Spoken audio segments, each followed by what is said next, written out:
Et voilà, bonjour à toutes et à tous. On y est, voilà, le countdown, c'est pas terminé. Je lance toujours trop tard, de toute façon, ce countdown, c'est réglé.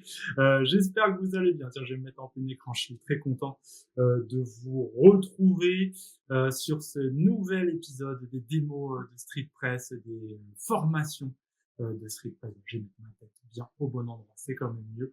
Je vous parle après de ça dans un instant. Bienvenue, très content de vous avoir, les formations de Street Press pour tous les citoyens et les citoyennes, vous le savez.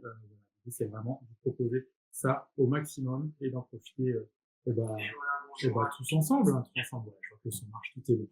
Voilà l'idée. Alors qu'est-ce que c'est? Je vous rappelle en deux mots, hein, pour lancer un peu ce stream, vous laissez le temps d'arriver. Les formations Street Press pour les citoyens et les citoyennes, ça vient d'un projet qu'on mène ensemble, une carte pour vous permettre de voir dans votre commune quel est le risque de passage ou pas de l'extrême droite aux prochaines municipales. Vous savez, c'est en mars prochain, mars 2026. On vous a fait une carte, c'était d'ailleurs le sujet du premier épisode il y a 2 semaines avec Alessio Motta, le sociologue, on va dire un peu créateur de cette carte. On a tout détaillé avec lui. Il nous a expliqué la méthodologie, comment on classe une ville en A, en B ou en C, pourquoi il y a des zones plus B, plus zone C, quelle est une ville aussi en E, hein, bien sûr, les villes déjà possédées par l'extrême droite, et quelles sont les chances de basculer. Voilà. Donc ça, c'était la semaine dernière. Vous retrouvez tout ça sur la chaîne YouTube, de la seconde chaîne YouTube d'ailleurs, de Street Press. Elle s'appelle Le Club, Street Press Le Club, tout simplement. Et vous avez donc ce premier épisode qui vous attend. Nous, on est là pour un deuxième épisode de ce cycle. On a voulu commencer ces formations en analysant les électrices, les électeurs du RN, qui votent RN, pourquoi, quelles sont les motivations qui amènent à voter à ça. Donc on en a parlé avec Lucio Motta, on va en parler dans quelques instants avec Alexis de Brito, il est chercheur, il attend là dans la salle d'attente. Je vous en parle dans quelques minutes avec lui. On va parler du basculement d'une partie du vote rural en faveur du RN depuis la gauche. Et je vous attends aussi lundi prochain, ce sera le 8 décembre, même heure, à 18h, comme ça ce sera simple. On parlera des clés pour convaincre vos proches de ne pas voter RN. On se mettra un peu en mode, on va dire, dîner de Noël. On sera à 15 jours de Noël. Comment convaincre ses proches de ne pas voter RN? On sera avec deux activistes féministes, Sarah Durieux, notamment créatrice de Change.org, et Elvire Duvel-Charles, qui a fait plein de choses pour ce sujet, notamment pendant les dernières législatives en juin 2024. Voilà, ça c'est les prochains rendez-vous. Un autre rendez-vous qui vous attend sera ensuite début janvier. On va se laisser un peu de temps profiter des fêtes. Début janvier, se mobiliser dans les villes tenues par le RN. Il y aura notamment, notez bien, un rendez-vous. Notez bien ce rendez-vous, je vais vous en reparler plein de fois. Le 15 janvier, à la Gaîté Lyrique, en direct pour un stream en public. Cette fois, si vous êtes à Paris notamment, vous pourrez nous rejoindre, stream en public. On va essayer de mettre un peu les petits plats dans les grands avec un invité spécial ou une invitée spéciale.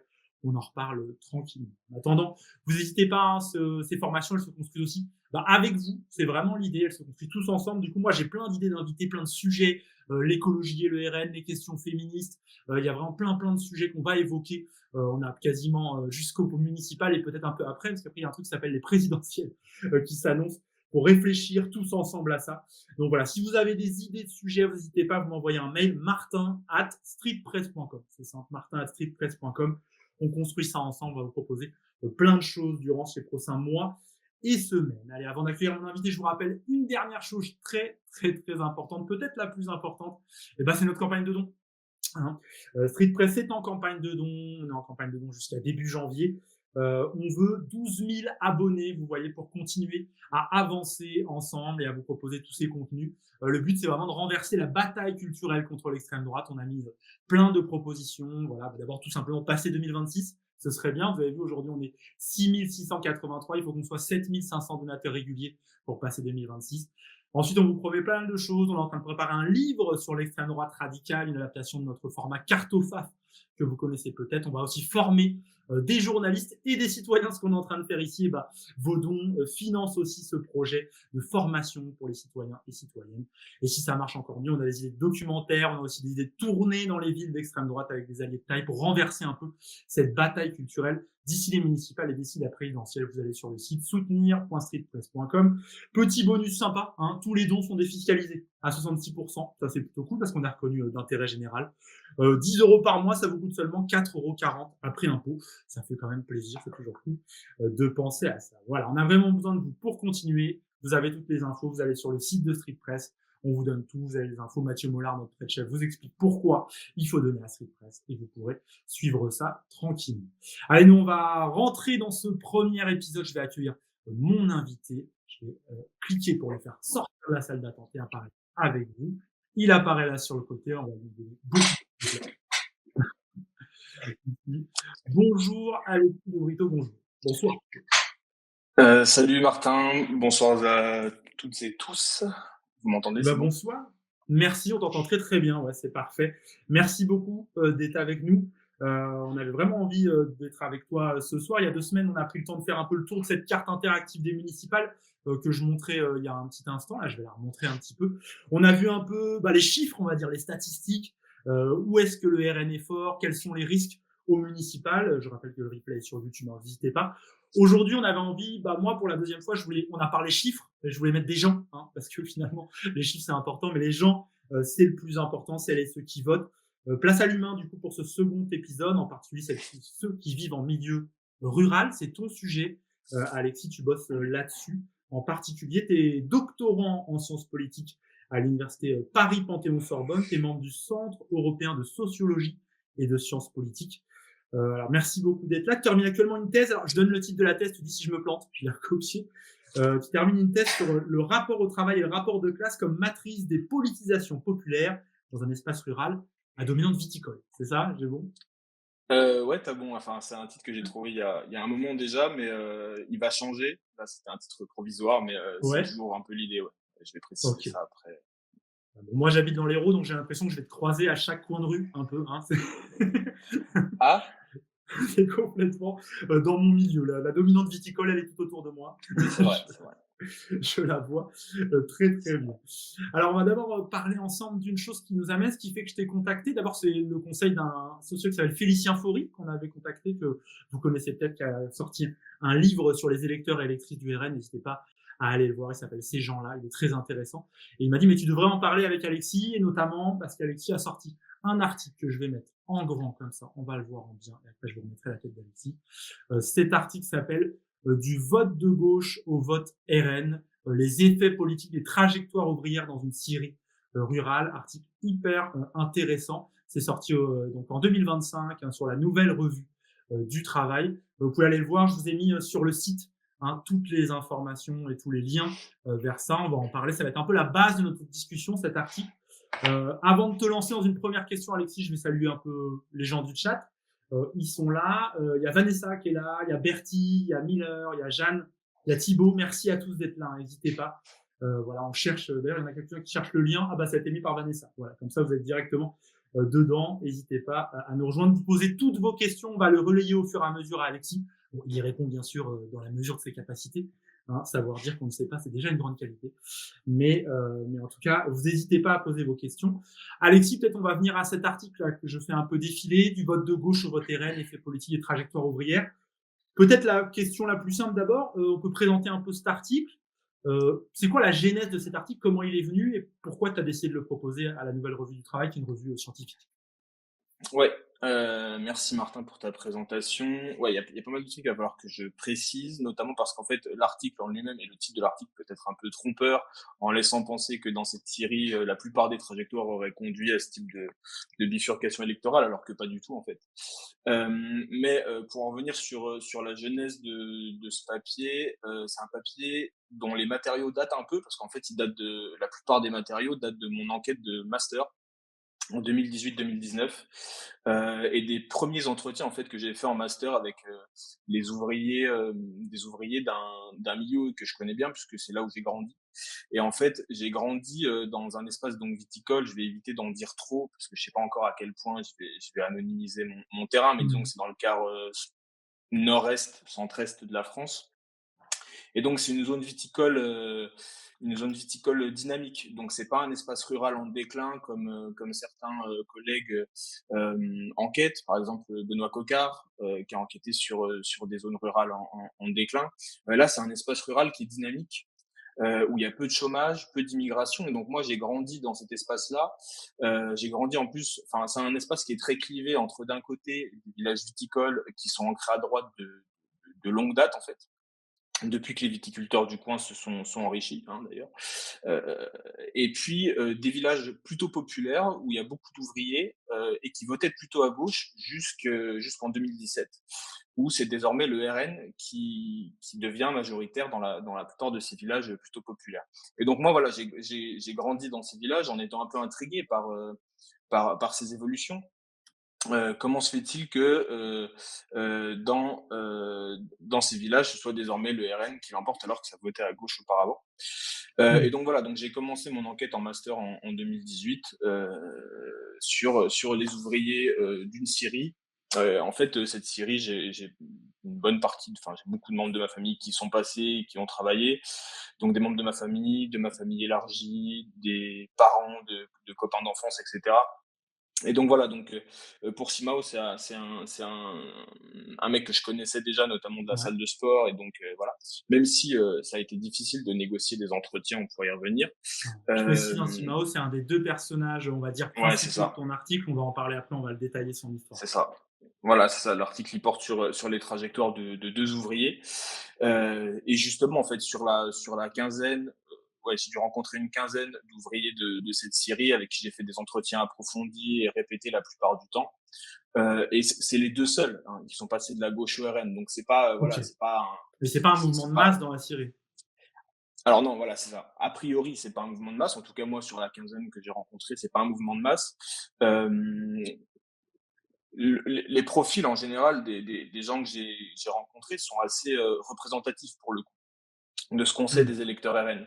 C'est-à-dire que l'essentiel viennent soit de familles qui sont très peu politisées, soit de familles qui votaient déjà à droite et qui sont des électeurs déjà bien ancrés à droite. Ça, on le sait depuis longtemps. Et voilà, et D'accord. Simao et Alain, eux, c'est des électeurs qui ont voté longtemps à gauche et qui ont voté RN en 2017. Et donc en ça, ils sont quand même d'une certaine façon représentatifs, ou ils peuvent être Mmh. représentatifs de ce qui s'est passé localement, c'est-à-dire des gens qui votaient auparavant à gauche de manière plus ou moins stable et plus ou moins convaincus, et qui ont pu Mmh. voter RN de manière plus ou moins stable d'ailleurs. D'accord. Oui, tu Ouais, voulais c'est poser une question, ouais. on va y venir un peu, à tout ça. Tiens, je te mets en plus grand écran comme ça.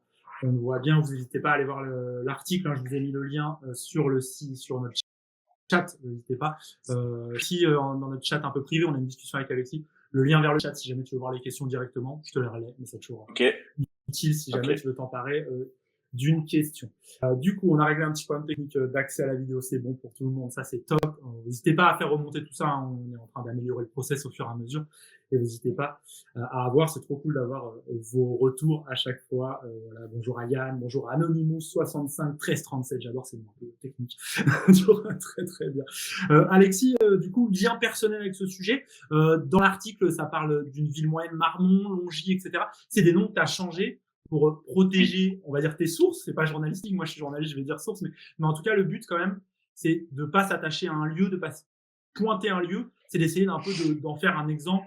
Généraliser, c'est un grand mot, mais qui puisse s'appliquer un peu plus loin que juste le lieu que tu travailles.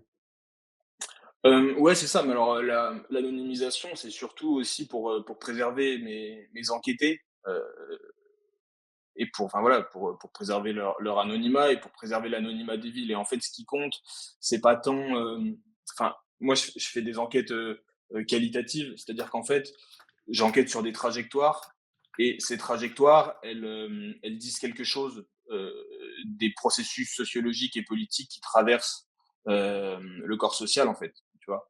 Et Ouais. donc ça, c'est déjà une première façon de monter en généralité. Et ensuite, il y a aussi une portée un peu cumulative. C'est-à-dire que moi, je suis pas le seul à faire des enquêtes localisées comme ça.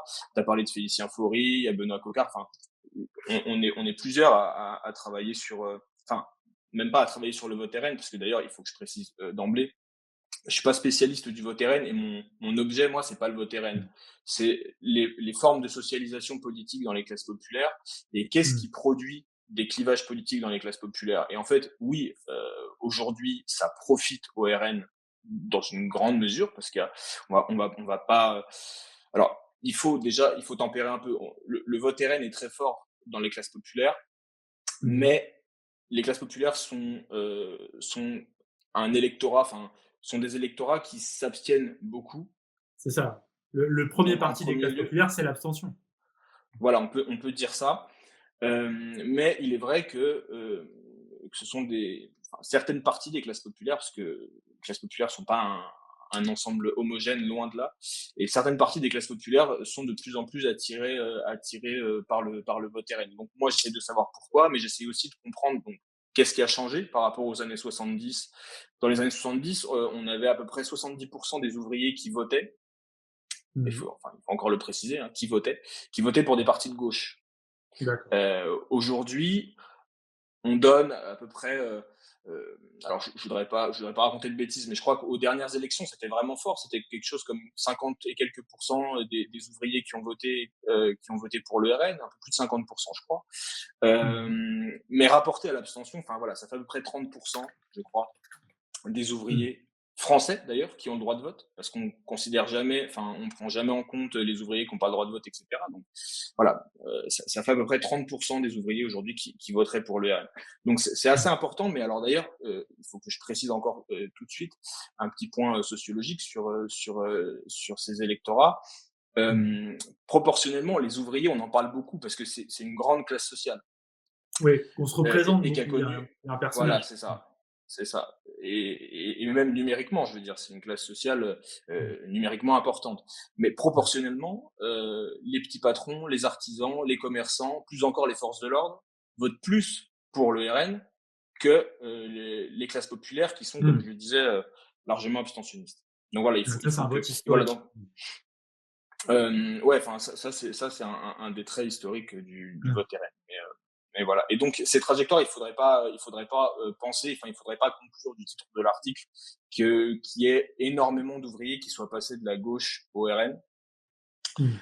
Enfin c'est pas des trajectoires qui sont si répandues statistiquement, mais parce Mmh. que aussi statistiquement, euh, généralement, enfin les sondages qui sont faits pour essayer de voir qui vote pour quoi et qui a voté pour qui auparavant, etc., et disent généralement qu'il y a assez peu de bifurcation de la gauche vers la droite et de la gauche vers le RN.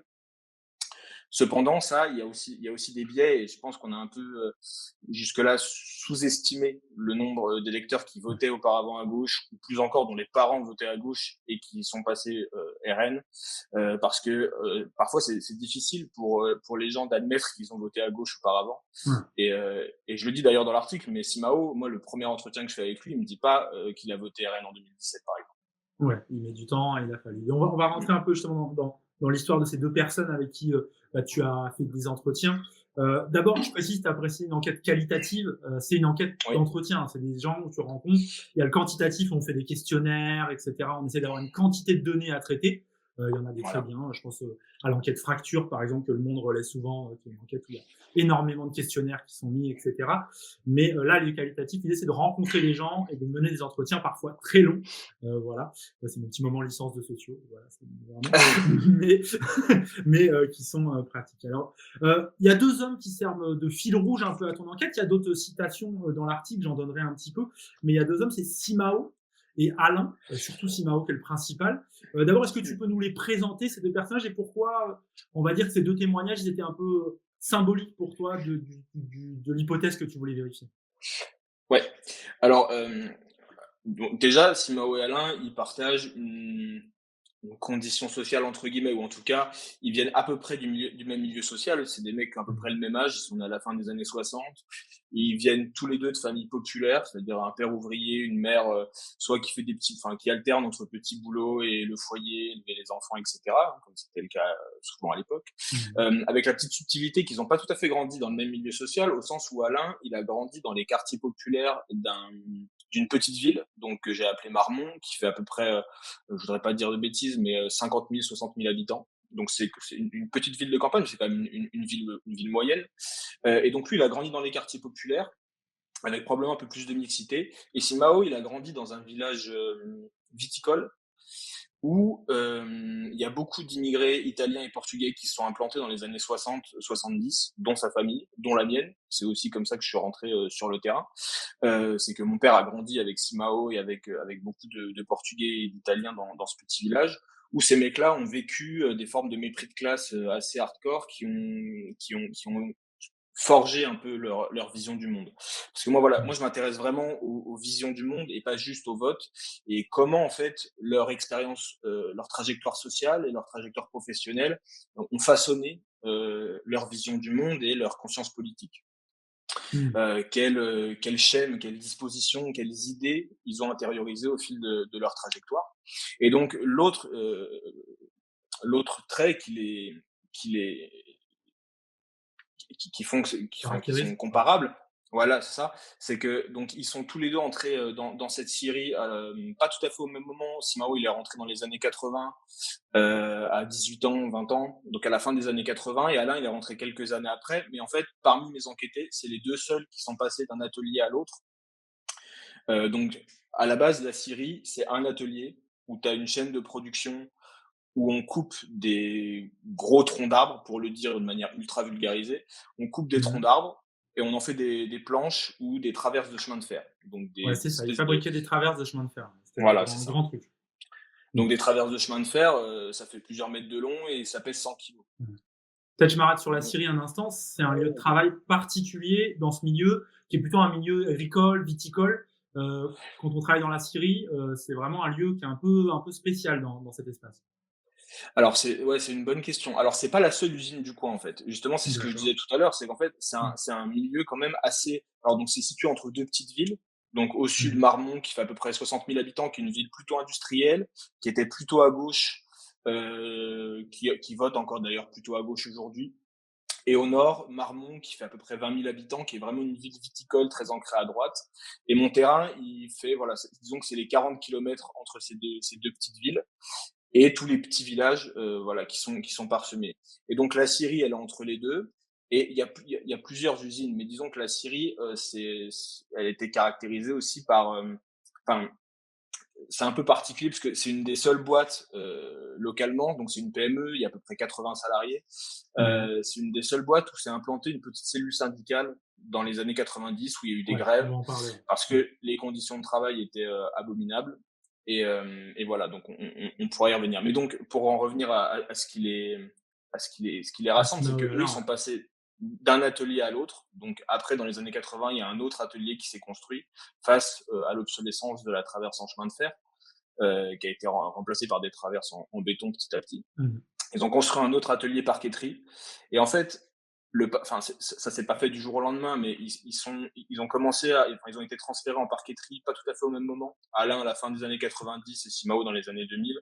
Et donc, ce que montre l'article, c'est comment petit à petit, leur deuxième socialisation dans ce second atelier va bouleverser un peu leur vision du monde, et comment ils vont en venir en 2017 à se ranger à l'opinion majoritaire qui est le vote RN, qui est assez présent dans cet atelier.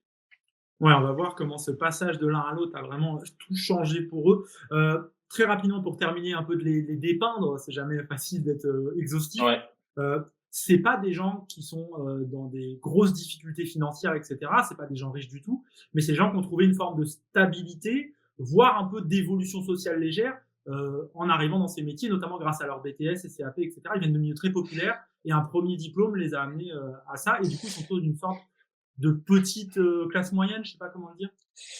Alors, oui et non. Oui, tu as raison de me dire qu'ils sont dans des trajectoires de stabilisation sociale. Ouais, c'est ça que je voulais dire. Voilà, mais alors par contre, eux, ils ont pas eu de diplôme. Enfin, ils ont eu tous les 2 un CAP, mais en OK. fait, qu'ils ont jamais réussi à faire valoir sur le marché du travail, Mmh. en tout cas qu'ils ont pas fait valoir à la Syrie. Donc ils sont embauchés à la Syrie comme, enfin, comme la plupart des gens qui sont embauchés à la Syrie comme travailleurs non qualifiés. Et en fait, ils rentrent tous à la Syrie, enfin tous, enfin en fait, Simao, il est assez représentatif de cette génération ouvrière assez nombreuse, dont ma famille fait partie d'ailleurs, qui sont rentrés à la Syrie dans les années 80 quand ils avaient 18 ans, qui sortaient du lycée soit sans qualification, soit avec un CAP, mais qui galéraient à faire valoir sur le marché du travail local, parce que comme ils étaient immigrés, et qu'ils avaient besoin de bosser, etc., qu'ils n'avaient pas forcément le permis, bah, ils ont été Mmh. bosser dans la boîte la plus proche, une boîte dirigée par un mec un peu particulier, que j'ai appelé Otto Rossi. Tu veux qu'on en parle maintenant Ouais. ou après? On peut en dire 2 mots, je crois que c'est pas au centre du truc, mais c'est intéressant. Ce qui est intéressant, c'est Ouais, que cette boîte, elle est assez typique des entreprises qui ont fait venir une main-d'œuvre ouais, immigrée, c'est ça. Mmh. souvent liée à la personne, à ce fameux Otto Rossi, pour pouvoir avoir, des travailleurs, que peut-être ils trouvaient pas sur place avec des gens, locaux, on va dire. C'est ça. Alors déjà qu'ils trouvaient pas sur place parce que la Syrie c'est une boîte qui paye pas. Déjà à l'époque ça payait pas, aujourd'hui Ouais, ça paye ouais, toujours faut pas et dire. en fait ils ont toujours eu du mal à recruter du monde, notamment aussi parce que justement, localement il y a du boulot. Heu, bon on pourrait y revenir après mais, c'est pas non plus anodin, le fait qu'il y ait de l'emploi localement, mais qu'il y ait quand même, des formes de conscience sociale triangulaire comme on dit, mais Mmh. on pourrait y revenir. Mais, mais voilà, ouais, il galérait à recruter et surtout, enfin, donc il y avait déjà que personne voulait venir bosser dans sa boîte et aussi que c'était un mec qui avait des alors, ouais, il faut aussi que je dise dès maintenant que ce soit dans les domaines viticoles ou dans les petites usines, dont la scierie, il y a alors je vais pas généraliser, mais quasiment dans toutes celles où j'ai enquêté, il y a eu longtemps un une ségrégation raciste à l'embauche, plus ou moins ouvertement OK. d'ailleurs, parfois très Mmh. ouverte.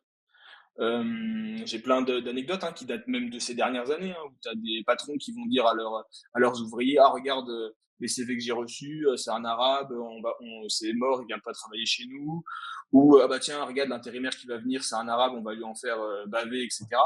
Sur un racisme un Donc peu presque caricatural qu'on des fois on se dit: «Non, on va un peu trop loin» et cetera. On est sur ce truc du délit de faciès, ah quoi. oui, oui, carrément. Ah Ouais, oui, oui, OK. tout à fait et bon voilà. Je pourrais y revenir mais Mmh.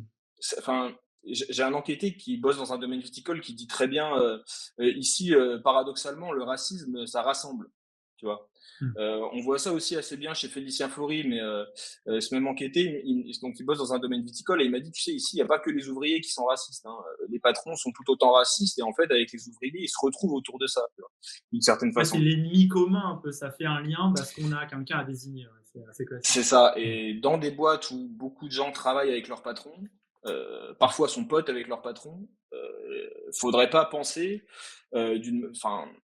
parfois on entend un peu un espèce de racisme de classe qui voudrait que le racisme ce soit juste un truc de prolos, bêtes Mmh. et pas éduqués, il faut tout de suite, oublier cette idée parce que j'ai vu autant de patrons racistes que d'ouvriers racistes, au sein de mon enquête, Ouais, de cadres et tout et bon bref, voilà. OK. C'est pas forcément lié Voilà. à la classe sociale, de départ, Non, là-dessus. oui, Hem, donc on a ces 2 profils, au sein de cette Syrie, Simao et Alain. Il y en a un qui est issu du coup d'une immigration portugaise. Alain, il est plus, voilà. issu, on va dire des autochtones, c'est peut-être pas le bon mot, mais en tout cas, il est du coin au départ, sa famille est du coin et il a trouvé ce boulot-là, comme ça pour travailler. Ils font toute leur carrière, hein, dans cette Syrie, il faut le dire.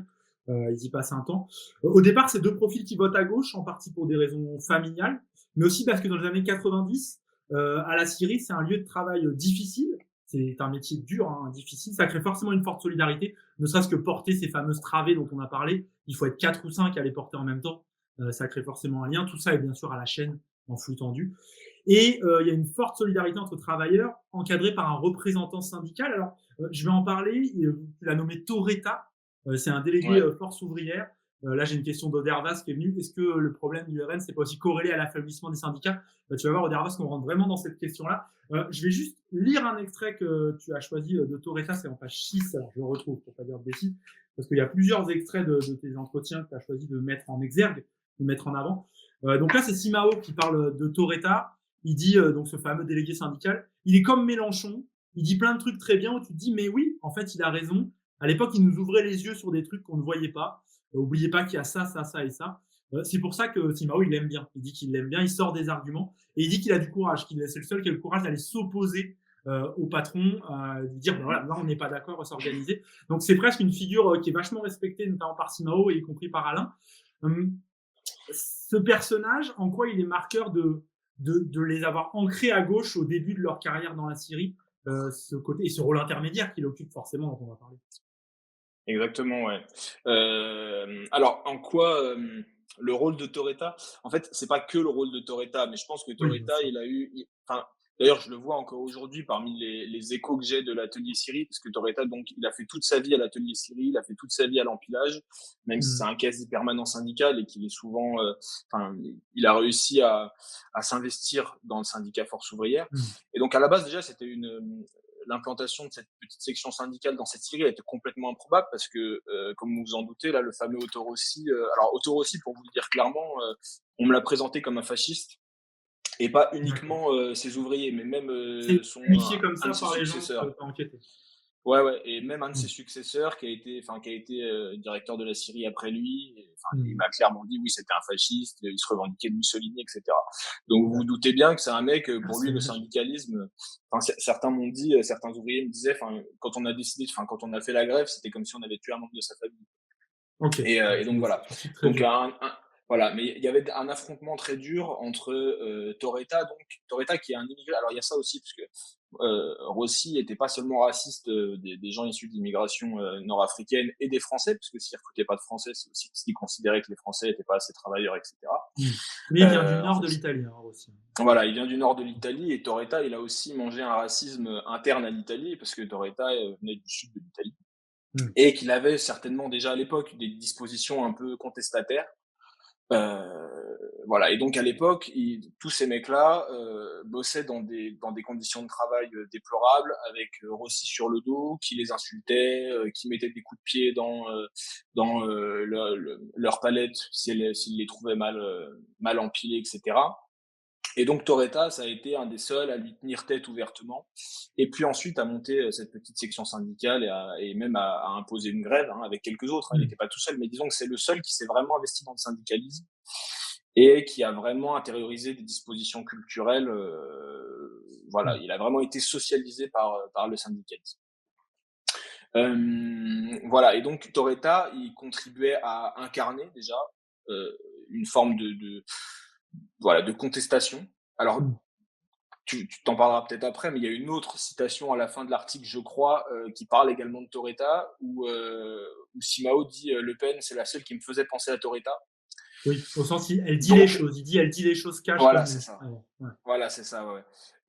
Donc voilà, ce côté contestataire, c'est un point très important du vote de Simao et Alain pour le RN, mais on y reviendra. Mais Mmh. donc Torretta, voilà, en plus d'incarner ce côté contestataire et ce truc de pas se laisser marcher dessus et il incarnait aussi une lutte infrapolitique presque, mais qui en fait revenait à mettre toujours en exergue le fait que les intérêts des ouvriers de la Syrie sont opposés à ceux du patronat, et Mmh. a toujours rappelé que le problème des conditions de travail et des conditions de vie des ouvriers, c'est pas l'autre travailleur, c'est pas l'immigré, c'est le patronat et le capitalisme, etc. Et donc voilà, donc Torretta, il instillait et il instille encore dans l'atelier Syrie ce type de vision du monde qui sont profondément politiques en fait. Mmh. Voilà. Il a ce rôle-là et du coup, il a créé autour de lui, de la solidarité, forcément, Ouais, des c'est ça. questions aussi, de se soutenir entre soi. Il a aussi obtenu, voilà, la création d'un CE, la création, de choses comme ça. Donc ça a Ouais, permis aussi de dire: «Voilà, on obtient des résultats» et du coup, bah, si ouais. on obtient ensemble des résultats, on se soutient, quoi. Il y a Mmh. vraiment cette idée. Exactement. Et dans le Donc là, vote on de est fin des gauche années de 90, je précise. Mmh. voilà, ouais, c'est ça. Bah, ils ont travaillé ensemble grosso modo. Alors, Simao après il a été longtemps cariste, donc il bossait plus au Mmh. quotidien avec Torretta, mais voilà, il a quand même travaillé en Syrie un moment. Et dans le vote de Simao pour la gauche, moi ce qu'il m'a dit et ce qui est assez parlant quand même, c'est à l'époque, il faut jamais perdre de vue. Donc, enfin, moi ce que je montre, c'est aussi, tu vois, des processus qui viennent vraiment du bas et des rapports sociaux Mmh. et comment ça charrie déjà du politique. Mais il y a aussi ce qui émane du champ politique. Et là-dessus, une citation, alors je sais plus si elle est dans l'article, mais Simao il dit à propos de Jospin, c'est quand même pas voilà, mais il dit à propos de Jospin qu'en fait il a toujours voté à gauche parce que un, c'était le camp des ouvriers, et deux, parce que il appuie ça en disant nous, quand ils ont appliqué les 35 heures à la Syrie, ça nous a changé la vie. C'est-à-dire Oui, qu'on ça a bossait dit plus que d'ailleurs, 4 jours par semaine. Ouais, il je l'ai utilise mis le dans l'article, ça je me ouais. souviens plus. Voilà, il Ouais, utilise sans le vouloir le slogan «Changer la vie» qui était le slogan du PS dans les années 80. Donc c'est assez ouais, marrant, voilà, tu cette vois, chose-là, ouais, qui est ouais, vraiment ça. Mais ouais, il retient très positivement, quelques réformes qui pour lui ont marqué: «Voilà ce que la gauche peut faire pour moi, les 35 heures» et cetera. voilà. comme quoi, quand la gauche fait ce qu'elle a promis, elle peut obtenir, enfin, je sais pas, elle peut fidéliser, pour le dire, avec un mot un peu moche, mais elle peut fidéliser un peu aussi un électorat et si les gens, si les ouvriers de ce coin-là votaient à gauche, c'est pas un coin où alors, oui, il faut aussi que je précise ça, c'est-à-dire que dans ce milieu-là, donc la Syrie, c'est une des rares boîtes où il y avait, où il y a eu l'implantation d'une cellule syndicale. Mmh. Mais sinon, c'est un coin où il y a très peu de syndicalisme, à part donc dans la ville de Marmont qui est située à une vingtaine de kilomètres, mais sinon il y a très peu de syndicalisme Mmh. et il n'y a pas de relais politique officiel, c'est-à-dire qu'il n'y a pas de militants RN, mais comme il n'y avait pas de militants communistes, et en fait c'est pas une zone ouvrière où le Parti communiste était implanté. Beaucoup d'enquêtes qui se sont faites en sociologie et en sciences politiques sur les ouvriers se sont faites dans des zones, enfin dans des bastions industriels, etc. Là, c'est pas du tout ça, quoi. Et donc, le façonnement du vote et des idées politiques passe essentiellement par des relais informels, quoi. C'est-à-dire Ouais. par, voilà, par des gens qui sont pas encartés, qui sont pas militants, quoi. Alors, on va avancer dans cette histoire. Là, on vous a expliqué un peu ce qu'il faisait, qu'à cette époque, Simao Alain était plutôt à voter à gauche parce que dans le milieu professionnel, il trouvait une forme de solidarité et une forme de faire ensemble qui les impliquait, qui leur plaisait. Et il y a ce basculement que tu as évoqué, Alexis, un changement de cap. La Syrie va ouvrir une parqueterie, changement d'activité. Et là, ils vont être mutés là-bas. Et c'est pas du tout la même chose. On va voir ça dans un instant. Je précise juste, je rappelle pour tous celles et ceux là qui sont dans le chat, je vous vois un peu. N'hésitez pas si vous avez des questions. C'est vrai qu'on raconte une histoire un peu au fur et à mesure, mais vous avez vu comment elle explique les mécanismes qui font voter à gauche ou qui mènent au RN. C'est du but un peu de réflexion et de réfléchir à ça. N'hésitez pas. On m'a demandé si c'était l'affaiblissement des syndicats. Vous voyez, en contre avec cette histoire de Torreta, que c'est pas si faux et c'est un des sujets qui est important qu'a monté au Dervas. N'hésitez pas. Avant de continuer notre discussion, je vous rappelle juste une petite chose. Bon, d'abord, si vous nous rejoignez, on est avec Alexis de Brito. Il est chercheur, il fait une thèse, notamment avec un article très très intéressant que je vais remettre en avant, qui est là, qui est donc un article qui nous parle du vote de gauche au vote RN. C'est vraiment l'idée du vote de gauche au vote RN sur la nouvelle revue du travail. Les effets politiques d'une trajectoire ouvrière dans une Syrie rurale, comment le travail peut des fois influencer très fortement le choix politique. J'en profite aussi pour vous rappeler qu'on est en campagne de dons. Vous pouvez soutenir Street Press, ça c'est toujours important de le rappeler si vous nous rejoindre. C'est vos dons qui permettent de soutenir ces formations notamment et tout ce que fait Street Press. Et si jamais vous avez envie de faire la fête avec nous, comme ça vous aurez toutes les infos. On fait la fête bientôt, on fête nos 16 ans là, donc ce 3 décembre à la Gaîté Lyrique. Il reste quelques places, il y avait 1200 places, je crois qu'on a déjà tout rempli. Donc n'hésitez pas à faire signe, vous pouvez sur le site internet vous inscrire, c'est gratuit sur inscription. Donc voilà, n'hésitez pas, on sera trop content de venir vous voir. N'hésitez pas à venir me voir pour discuter de tout ça. Ce sera avec plaisir. Je reviens donc à cet article d'Alexis, donc cet article sur le vote de gauche au vote RN. Dans cette série, on vous raconte l'histoire de Simao et d'Alain, comment leur trajectoire évolue. Et là, on a un moment un peu de basculement qui est donc ce passage de l'atelier Syrie à la parqueterie. Qu'est-ce qui change en termes d'organisation du travail pour Simao et Alain et en quoi ensuite c'est un effet? D'abord, qu'est-ce que ça change? Ouais, alors ça, c'est une très bonne question. Alors l'organisation du travail sur plusieurs aspects déjà, parce que le recrutement est différent. C'est-à-dire qu'en Syrie, on avait des gars qui se connaissaient du village, qui jouaient au foot ensemble, qui faisaient du covoiturage ensemble pour aller à la Syrie, pour récupérer leur môme ensuite à l'école, qui habitaient dans les mêmes villages, etc. Donc voilà, ce qu'on disait sur la solidarité de travail, elle était rejouée aussi par leur socialisation hors travail et comme je disais, par exemple, l'expérience du racisme, du mépris de classe, etc. Tout ça, ça avait soudé quand même une forme de conscience de classe chez la plupart de ces mecs-là qui, à l'époque, votaient tous à gauche. Voilà, beaucoup votaient pour Arlette Laguillet, par exemple. Euh, et puis ensuite, donc, ce délitement, il s'est fait petit à petit. Alors, dans l'article, je mets l'accent sur leur trajectoire professionnelle, mais il n'y a pas que ça, hein. Peut-être qu'on aura le temps d'y revenir ou peut-être pas. Mais en fait, ce qui s'est passé, donc, c'est qu'ils ont été donc transférés en parqueterie, et donc c'est un atelier où les contestataires n'étaient pas les bienvenus. D'accord, il y avait une Donc les sélection. contestataires, voilà, c'est ça. Il y avait une sélection déjà qui s'opérait. Enfin, ils prenaient petit à petit quelques ouvriers de la Syrie pour les mettre en parqueterie. Ce qui a fait que, je le dis, je crois dans l'article, Alain dit à une époque on faisait des barbecues, on s'entraidait, etc. En fait, c'était avec les quelques mecs de la Syrie qui étaient passés en parqueterie. Mais sinon, globalement, le recrutement, il était déjà différent. C'est-à-dire qu'ils prenaient essentiellement des intérimaires qui avaient eux vraiment peur du chômage parce que souvent ils avaient des trajectoires un peu plus difficiles, c'était des gens qui avaient été licenciés, etc. ou des gens qui étaient pas du coin, qui venaient d'assez loin et qui se retrouvaient à bosser là un peu parce que c'était la boîte qui recrutait tout le temps parce que personne ne Ouais. voulait y bosser. Et puis donc voilà, donc le recrutement était déjà différent, toujours racialisé, hein, mais avec plus de Français voilà autochtones, etc. Enfin non issus de l'immigration en tout cas, et toujours des Italiens, des Portugais, etc. Et puis sur le travail en lui-même, donc c'était alors là pour le coup, le travail était, enfin c'est des postes de travail qui sont isolés la plupart du Mmh. temps. Les ouvriers sont plus des ouvriers, sont des opérateurs entre guillemets qui sont mis sur des postes très isolés, donc il y a plus de solidarité dans le travail. Ils sont mis en concurrence entre eux et entre équipes parce qu'en plus ils Mmh. sont postés. Donc voilà, tout ça, ça fait qu'il n'y a pas l'émergence d'une espèce de culture d'atelier comme on a pu connaître en Ouais. Syrie. Donc voilà, donc c'était aussi c'était aussi peut-être un moyen de tuer la contestation dans l'œuf, Mmh. d'isoler les ouvriers à ce point-là. Une évolution de la division du travail qu'on retrouve dans plusieurs boîtes en fait. Hein. C'est une production qui est pas tout à fait la même. Donc voilà, c'est pas de la chaîne pure. Et donc voilà, donc des ouvriers qui sont très statiques, très isolés, et des techniciens, des chefs d'atelier, enfin des chefs d'équipe, des chefs d'un petit peu tout et n'importe quoi, qui sont mis petit à petit. Et puis à l'époque, c'est pareil. Enfin, il y avait déjà une espèce de, il y avait toujours cette violence. Alors Rossi, il avait formé un de ses contremaîtres, qui était un mec issu du rang, hein, qui était Mmh. rentré vraiment au plus bas de la chaîne et qui avait gravi les Il a échelons. fait école un Et peu de ces méthodes, quoi. voilà, c'est ça. Lui, il avait des méthodes de management comme Rossi, en fait, très violentes. Mmh. Il montait les ouvriers les uns contre les autres.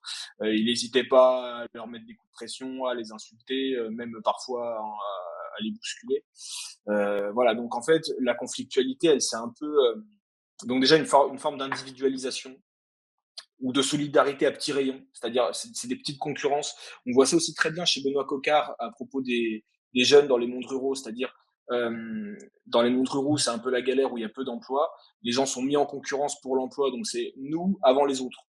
Mmh. Et parfois c'est moi, c'est ma gueule Ouais, d'abord et faut que les autres après.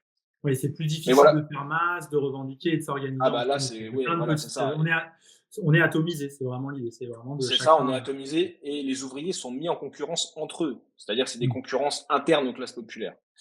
Mmh. Voilà, donc tout ça, déjà, ça produit pas les mêmes visions du monde qu'une culture de classe comme il y avait en Syrie, quoi.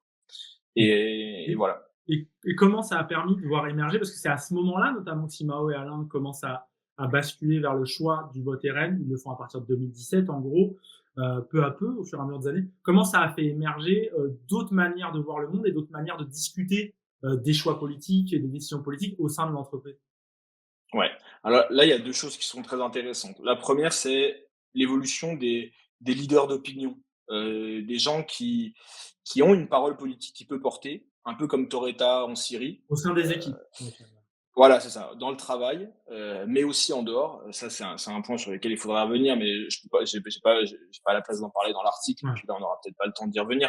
Mais en fait, c'est des recompositions plus profondes, hein, dans les classes populaires, mais là, on le voit dans le travail, c'est-à-dire que là, les leaders d'opinion, à partir du moment où les ouvriers ils sont, atomisés et mis en concurrence et cetera, bah, les leaders d'opinion, ça va devenir, les techniciens, les petits chefs, tu vois? Les gens qui naviguent dans l'atelier, qui parlent un peu avec tout le monde et qui vont, alors moi j'ai vu, enfin j'ai entendu en 2018-2019 une diffusion de fake news assez, enfin moi je suis resté un peu what à l'époque, je suis resté un peu pantois. C'est-à-dire que beaucoup d'ouvriers de la parqueterie me disaient ouais mais tu te rends compte, les migrants ils gagnent 50 € par jour, ils sont nourris logés, Mmh. et voilà ils ont une carte bleue avec laquelle ils peuvent avoir 50 € par jour machin. Et donc quand des mecs qui gagnent à peu près 50 € par jour en bossant dans un atelier voilà quoi, dans des conditions de travail qui sont toujours assez éprouvantes moralement, etc.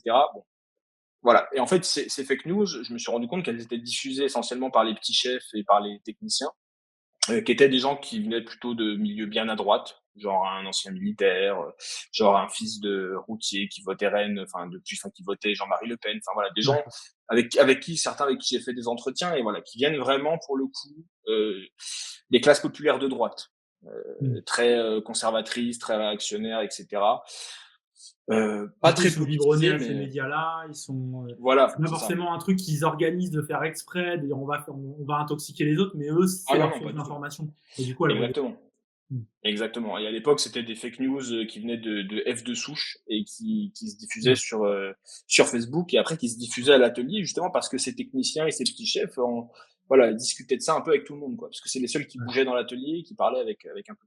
C'est Et donc, intéressant, ça, en fait, on voit l'effet de ces fake news de F de souche, boulevard Voltaire, et cetera, que des fois on a l'impression que c'est too big et qu'on n'y croit pas. Elles font du chemin et finalement elles arrivent dans l'oreille de gens qui, eux, ne sont pas, n'ont même pas voilà, c'est ça. consulté, voire même connaissent même pas ce site.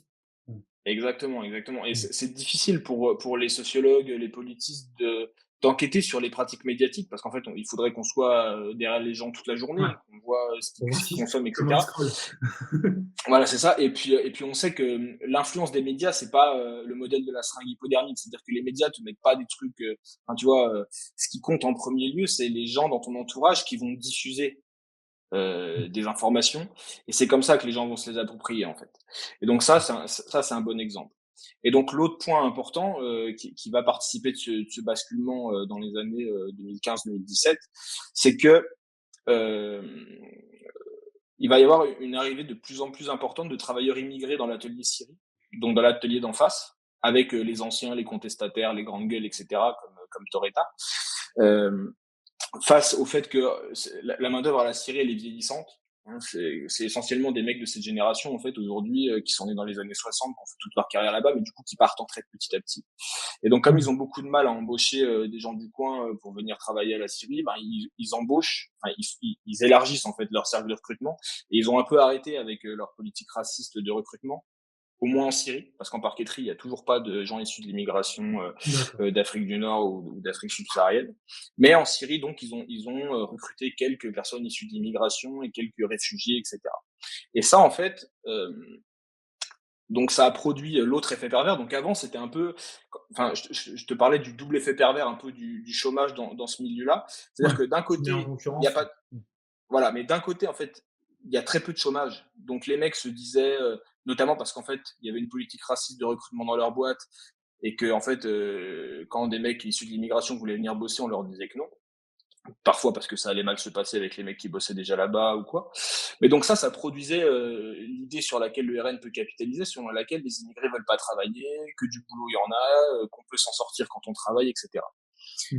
Et paradoxalement donc, et ça c'est aussi vrai pour les domaines viticoles, hein, c'est pas que la Syrie, mais comme ces petites usines et puis les domaines viticoles ont de plus en plus de mal à recruter, ils font appel soit à des travailleurs détachés, soit ils élargissent le recrutement aux quartiers qui sont parfois. Enfin, moi, j'ai un enquêté qui est issu de l'immigration maghrébine qui bosse en Syrie. Lui, il faisait 90 bornes par jour pour venir bosser à la Syrie, tu vois. Donc, ils ont été le chercher loin quand même. Hein. Ouais. Et donc ça, donc maintenant, et en 2017, c'est un peu ce qui s'est passé là dans cet atelier parqueterie, c'est que ça a produit un peu l'autre effet pervers sur lequel le RN peut capitaliser, c'est-à-dire ben, les immigrés nous volent notre travail, etc., etc. Et donc voilà, donc tu vois un peu ce double effet pervers. Donc même quand il n'y a pas de chômage, il peut y avoir des formes de concurrence pour l'emploi qui sont un peu qui peuvent être racialisées. Ouais, Et on ça, c'est voit ce que du montre coup. notamment d'ailleurs Félicien Faury, c'est Mmh. qu'en fait souvent le vote RN il repose moins sur un racisme biologique un peu vintage, je sais pas comment le dire, mais Mmh. sur un racisme biologique que sur des concurrences sociales qui sont ensuite politisées et racialisées quoi. Voilà, Mmh. c'est le bouquin de Félicien qui Alors s'appelle Les on électeurs en a parlé ordinaires. pas mal, du coup je le mets en avant, donc Ouais, les électeurs ouais, ouais, non ordinaires. mais tu fais bien, tu fais Heu, bien. N'hésitez pas à Voilà. aller le lire, c'est hyper intéressant et on invitera Félicien Et donc Faury la pour Syrie, en parler ça fournit un exemple de ça aussi quoi. Mmh. C'est-à-dire que voilà, il y a une forme de concurrence pour l'emploi et pour le travail qui va être voilà, qui va prendre sens en fait politiquement, mais de manière très locale en fait, et sans militants en fait, c'est ça. On arrive un peu au bout de cette histoire qui part d'assez loin, hein, qui part quasiment des années 80 jusqu'à maintenant. C'est des choses qui se font sur le temps long. C'est bien de s'en rendre compte aussi. Mhm, Ça dit aussi exactement. pour reproposer aux gens peut-être de revoter à gauche, etc. Bah, ça va prendre aussi un peu du temps. Les choses se font pas forcément du jour au lendemain. Mais en tout cas, ce qui est intéressant, c'est donc ce qui est cette solution qui est née de euh, un isolement hein, dans son travail, une frustration de la concurrence et aussi peut-être une forme d'isolement, de frustration provoquée par le fait que bah, on n'a plus de choix, on est juste en train de travailler à faire qu'une machine fonctionne, etc. C'est très répétitif. La réponse, ça a été le vote RN. Le vote RN, beaucoup, c'est dit par ça. Ça dit d'ailleurs dans la première citation de ton article où Alain explique voilà, que lui, il est là, il est prêt à le faire, quitte à tout casser. Voilà, c'est vraiment l'idée. Ce vote RN, pour lui, c'est un moyen de casser la machine et de casser une machine qui lui va pas, quoi, qui le fait souffrir. Euh, Comment tu l'as analysé ça? Comment on arrive Ouais, à cette adhésion dont tu te dis quand même à un moment que c'est quand même tout de même un vote par défaut, pas une vraie adhésion, genre on y exactement. croit complètement à 200%. Tout à fait. Alors, ces deux trajectoires, elles sont intéressantes. Et c'est aussi, alors, ça va me permettre de dire un truc aussi, de rappeler un truc qui me semble fondamental et qu'on oublie un peu par souci de clarté. Mais en fait, il n'y a pas un vote RN. Il y a plein de votes RN pour des raisons différentes. Alors, le point nodal des votes RN, c'est souvent des formes de racisme, des visions du monde raciste, Mmh. etc., des visions du monde hostile à l'immigration. Mais ce que nous apprennent les trajectoires de Simao et Alain aussi, c'est que ces mecs-là, ils sont pas devenus racistes du jour au lendemain. Ils ont toujours, enfin, tu vois, ils ont intériorisé des visions du monde raciste depuis leur enfance en fait. Mmh. Et ça les a pas empêchés de voter à gauche jusqu'en 2017. Parce que ils estimaient jusqu'alors que la gauche, c'était le seul camp politique qui pouvait améliorer concrètement leurs conditions de vie. Ouais. Ce qui est venu... Ouais, dis-moi. Peut-être je t'arrête juste là-dessus, parce que c'est un moment moi qui m'a marqué. Simao notamment dit que ce quinquennat de François Hollande qui se termine en Voilà. 2017, c'est pour lui un moment de bascule. Il le dit, je crois que tu vas retrouver, c'est dans la page 5. Voilà, il dit il a fait tout le contraire de ce qu'il nous a promis qu'il ferait, et finalement il a aidé les plus riches, alors que lui il espérait un peu comme François Mitterrand, comme Jospin, que ce serait un moment de reconquête de droits. Et là il s'est senti extrêmement trahi, et quelque part plus que jamais. Enfin, j'ai l'impression que vraiment c'est un basculement très fort lui dans sa trajectoire. Ouais, et Alain aussi, et tu vois, la Ouais. citation d'Alain que tu disais que j'ai mis en incipit de l'article, elle dit exactement ça en fait. Elle dit: je votais à gauche parce qu'on nous avait promis le changement, et moi ce que je veux c'est le changement. Donc s'il vient pas de la Mmh. gauche, je vais voter RN, quitte à tout faire valdinguer quoi. Et Mmh. Simao, ce qu'il dit, c'est exactement pareil. Et quand il dit Le Pen c'est la seule qui me faisait penser à Toretta, bah, c'est parce que c'est la seule qui proposait de mettre un coup de pied dans la fourmilière et de renverser un peu l'ordre social, etc., etc. D'autant plus qu'on sait que le RN, comme les autres partis d'extrême droite avant lui, dans la longue tradition de l'extrême Mmh. droite, met des éléments euh, socialisants dans son programme pour essayer d'attirer une main-d'œuvre populaire, ça fonctionne, et ça fonctionne d'autant plus donc auprès des classes populaires comme Simao et Alain, qui sont peu intéressés par la politique, deux qui votaient à gauche, mais voilà, surtout parce que leur conscience sociale était avant tout orientée contre le patronat, et parce qu'ils pensaient, on pourrait dire que la gauche était la seule qui pouvait améliorer leurs conditions de vie comme ils l'avaient vu dans les années 90. Et en fait, le quinquennat Hollande, il est venu vraiment poser le dernier clou sur le cercueil de leur intérêt pour la politique, et de leur croyance dans le fait que la politique pouvait vraiment changer leur vie. Donc, leur vote RN, comme ils le disent tous les deux, hein, j'étais prêt à voter RN quitte à tout casser, je sais plus exactement comment... Enfin, si Mao dit Ouais, pareil, il il dit ça. dit, Ouais, du coup, voilà, il dit plusieurs fois ce vocabulaire de tout casser, vraiment ce côté ouais, presque c'est ça. Il brisé dit, en avec fait, leurs poings, quoi. voilà, c'est ça, il dit, le système est pourri, il faut le renverser, et donc la seule qui proposait ça, alors, c'est pas vraiment la seule qui proposait ça, mais disons que c'est la seule À qui leurs était yeux. audible.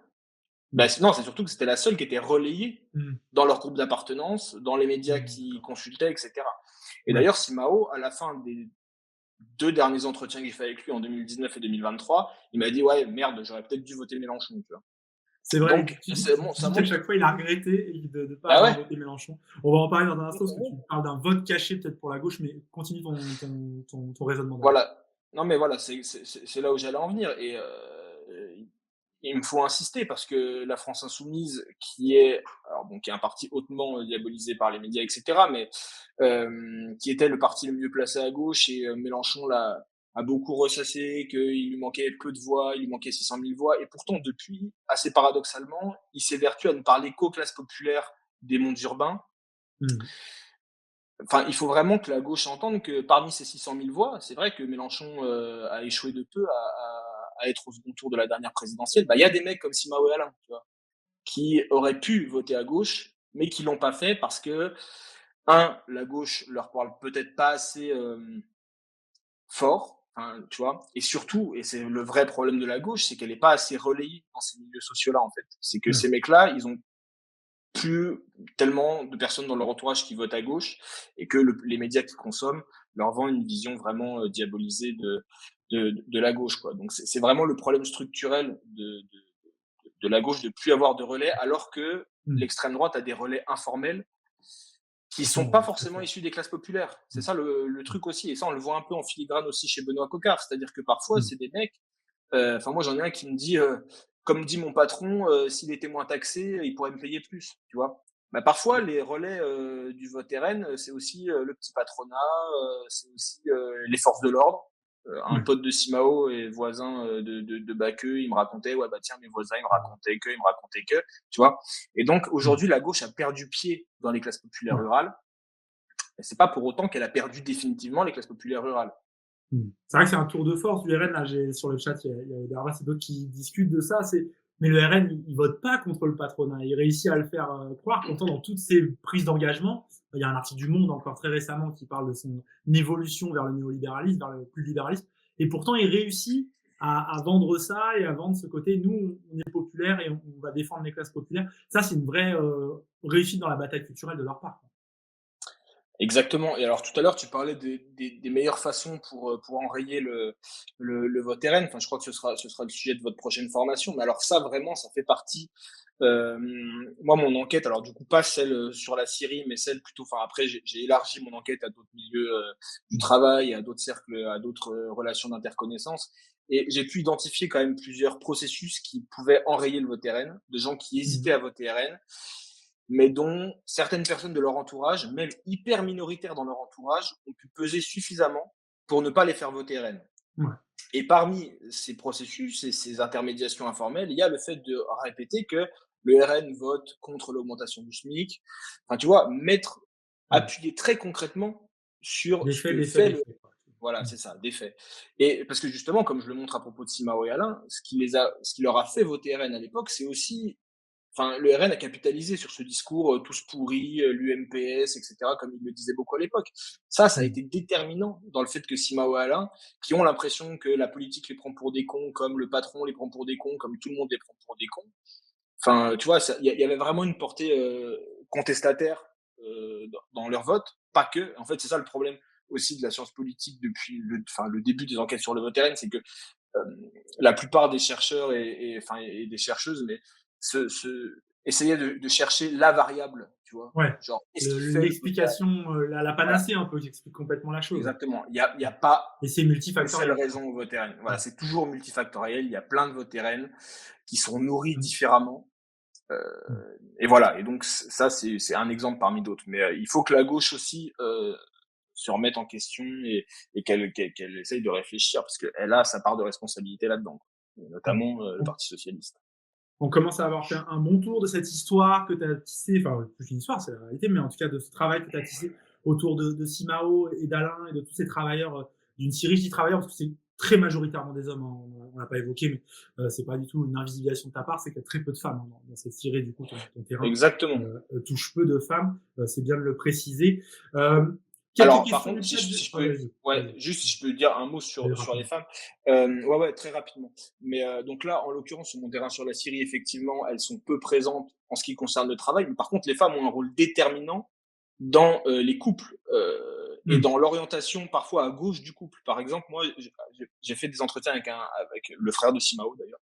Et Mmh. c'est sa belle-sœur qui, en entretien, disait à son frère mais là, tu racontes n'importe quoi sur l'immigration, sur les allocs, Ils se faisaient etc. engueuler, quoi.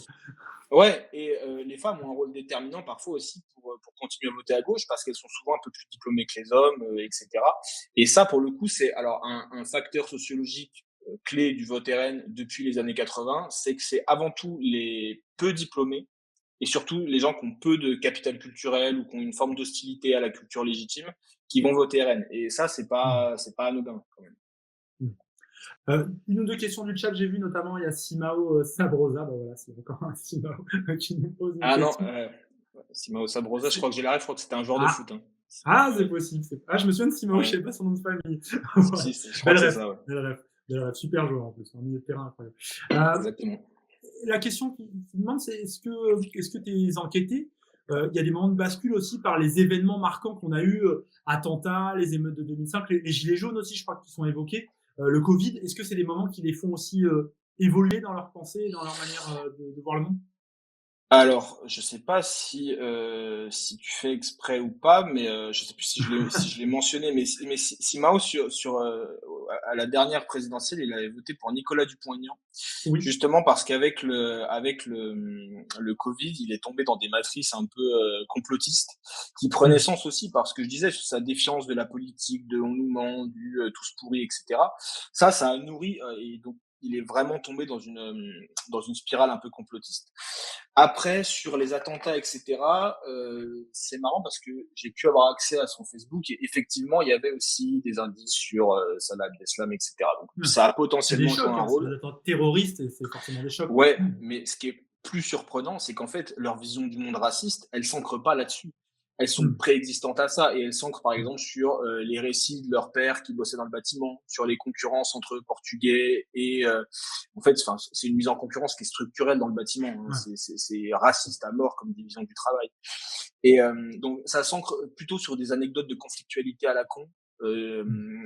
sur lesquelles auxquelles on donnerait pas un sens politique a priori, tu vois. Mais tu vois des anecdotes comme ça. Alain, il me parlait Alain, tu vois, il a été à la ville du coin à Marmont. Mmh. Et il y a un refuge il y a un endroit où sont logés les réfugiés. Et il a croisé deux blacks avec des téléphones portables et habillés en marque. Et il en a Mmh. conclu que c'était les fameux 50 euros des fake news qu'on racontait à la Syrie. Et que tu vois, en fait, ça, parfois des anecdotes très bateaux comme ça, mais très locales, donnent du crédit à Elle tire des des fake fils. news, à des Mmh. voilà, c'est ça, ça donne du crédit au discours raciste qui émanent du champ politique et du champ médiatique. Donc voilà, probablement que tout ça, ça a joué un rôle, mais souvent c'est des anecdotes qui sont beaucoup plus, qui ont beaucoup moins de sens quoi, a priori, mais qui sont ensuite politisées à leur échelle quoi, ou dans leur entourage. Alors Alexis, on arrive un peu au bout de notre discussion. Si j'ai bien compris, là, on a fait un peu le tour. Si on veut Ouais, lutter dans ces milieux-là contre la pensée d'extrême droite, il faut reconstruire des solidarités, notamment faut se syndiquer, de ce que je comprends. Les corps intermédiaires ont un rôle hyper important. Il y a vraiment ce côté d'essayer de créer du commun. Alors peut-être qu'il y a d'autres moyens que les syndicats, mais ouais. c'est vrai que c'est dans le milieu du travail, c'est souvent ça. Il y a ça. Et se battre pour des meilleures conditions de travail. En fait, la dégradation des conditions de travail, c'est souvent ce qui amène aussi le chacun pour soi et le chacun dans son coin. Ouais, bien sûr, la dégradation des conditions de travail, l'atomisation des conditions de travail, et cetera.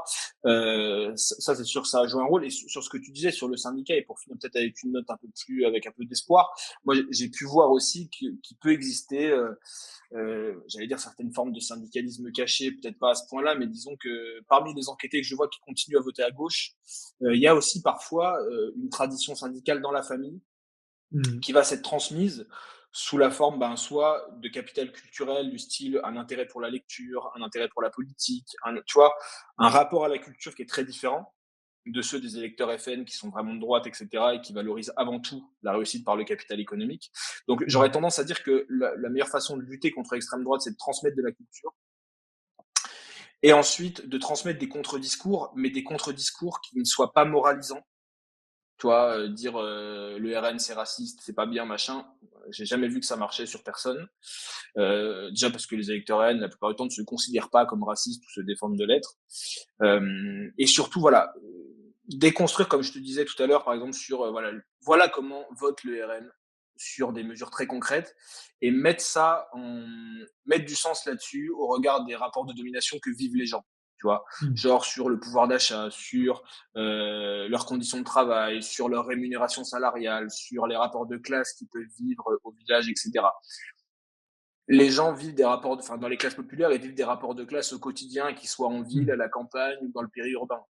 Il n'y a pas de fracture territoriale entre les classes populaires rurales et urbaines, tu vois. Ils vivent les mêmes processus de ségrégation et il faut mettre des mots là-dessus et des mots qui rassemblent les classes populaires rurales, urbaines, etc.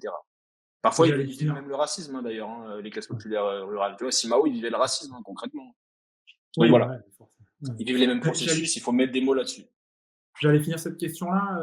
C'est Châtillon-sur-Loire là, qui demande si les personnes que tu as interviewées, elles sont capables de nommer encore des choses qu'elles voudraient voir changer, qui les font un peu rêver. Tu avais parlé des 35 heures, qui ont été quelque chose qui les a marqués, etc. Il y a des choses comme ça qui mentionnent comme ah ça, ce serait une vraie réforme qui changerait notre vie. Alors oui, oui, exactement et même les mecs, enfin, les mecs et les meufs qui votent pour le RN que j'ai rencontrés, qui sont ouvriers, Ouais. ouvrières, ils sont pour une augmentation du SMIC, ils sont Mmh. pour, la retraite, à 62 ans et cetera donc d'ailleurs, c'est aussi là-dessus que le RN les accroche, tu vois? C'est pour ça que Ouais. je dis qu'il faut toujours appuyer sur le fait que le RN, dit quelque chose et fait l'inverse et ça, c'est Mmh. peut-être, le truc qui fait que beaucoup arrêteraient de voter pour eux. Quand ils se rendront compte que en fait, c'est un parti de droite comme un autre en plus raciste, bah, voilà, quoi.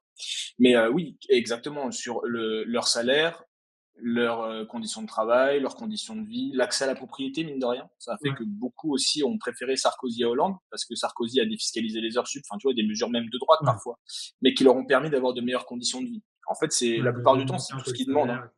Mmh. Voilà, qu'ils soient des fractions, basses des classes populaires ou des fractions hautes, tu Mmh. Et ben parfait. Merci vois? Oh, beaucoup, ouais, Alexis. bah, je t'en Tu prie. voulais ajouter une dernière chose, n'hésite pas, hein. Non, non, mais en voilà, il y a plein de trucs qui sont transversaux aux classes populaires et sur Ouais. lesquels, on peut rassembler, tu vois? Et voilà. Bah, ça va être un des sujets qu'on va essayer de développer au fur et à mesure de toutes ces formations Street Press pour tous les citoyens, citoyennes. Alexis, merci beaucoup d'avoir pris le temps de nous détailler cet article et de nous avoir plongé dans cette histoire de cette vie de Simao et d'Alain. C'est aussi une vie, des vies personnelles qu'on découvre grâce à ton travail. Et c'est toujours Ouais, bah, intéressant de partir des gens. ouais, je trouve aussi, ouais.